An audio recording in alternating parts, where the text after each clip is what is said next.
Halo teman-teman, selamat datang di channel baru aku kali ini. Kalian pernah kepikiran nggak sih gimana masa depan Indonesia kalau generasi mudanya tumbuh tapi berkembang nggak optimal? Nah, kali ini aku akan bahas hal isu penting yaitu stunting di Indonesia. Mungkin kedengarannya kayak kurang menarik ya, tapi stunting ini bisa berdampak masa depan Indonesia loh. Jadi gini, ternyata di Indonesia masih banyak anak yang mengalami stunting. Nah, stunting itu apa kak? Stunting adalah anak yang mengalami keterlambatan pertumbuhan yang diakibatkan kekurangan gizi kronis dalam waktu lama yang biasanya terjadi sejak dalam kandungan hingga 1000 hari pertama pada anak.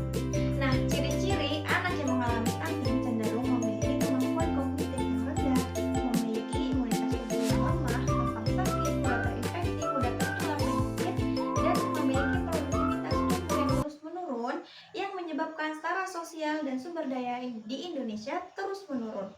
Ciri-ciri anak yang mengalami stunting cenderung memiliki kemampuan kognitif yang rendah, imunitas tubuh yang lemah, gampang terkena penyakit, gampang terinfeksi, dan cenderung memiliki berat badan dan tinggi badan yang nggak sama sesuai anak pada umumnya, dan beresiko memiliki produktivitas tubuh yang terus menurun yang menyebabkan setara sosial dan sumber daya manusia di Indonesia terus menurun. Faktanya, menurut survei status gizi di Indonesia tahun 2024, sekitar 19,8% anak di Indonesia ternyata masih mengalami stunting.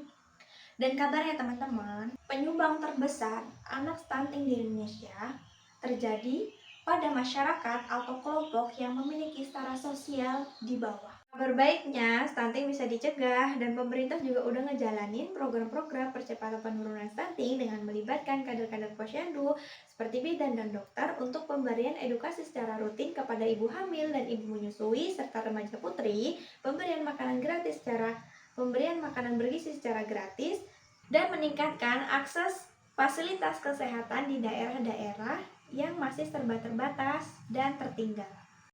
Stunting ngaruh apa ke kita kak? Ngaruh banget dong karena stunting menyangkut masa depan dan sumber daya manusia di Indonesia. Kalau anak sekarang tumbuh nggak secara optimal, mereka akan kesulitan bersaing di dunia kerja nanti yang tanpa kita sadari juga menyangkut kita dan masa depan bangsa Indonesia dong. Apa sih yang harus kita lakukan untuk mencegah stunting di Indonesia? Mulai pola hidup sehat dari keluarga kita sendiri, peduli lingkungan, dan edukasi diri sendiri tentang pentingnya gizi dan kesehatan anak.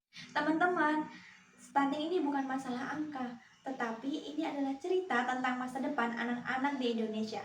Dan setiap dari kita punya peran penting untuk bikin perubahan. Karena menurut dari kata pepatah, perubahan besar dimulai dari langkah kecil yang konsisten. Terima kasih udah nonton. Kalau kamu peduli dengan masa depan bangsa, jangan lupa like, comment, and share video ini biar lebih banyak orang yang tahu tentang stunting. Sampai jumpa di videoku berikutnya ya.